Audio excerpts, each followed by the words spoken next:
বিসমিল্লাহির রহমানির রহিম। আল্লাহ, তুমি আমাদের বেগম জিয়া খালেদা জিয়াকে তুমি সুস্থ দান করো। সে যেন সবার জন্য পাশে দাঁড়াতে পারে। তার সুস্থ কামনার জন্য আল্লাহর কাছে অনেক দোয়া করি এবং আল্লাহ জানি তাকে অনেক সুস্থ সামনে আমাদের পাশে দাঁড়াতে পারে।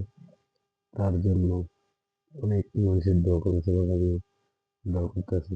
আল্লাহুম্মা রাব্বি আনহুমা কামা রাব্বায়ানি সগীরা। আল্লাহ, তুমি তাকে আল্লাহ তুমি তাকে তৌফিক দান করো সুস্থ হওয়ার জন্য।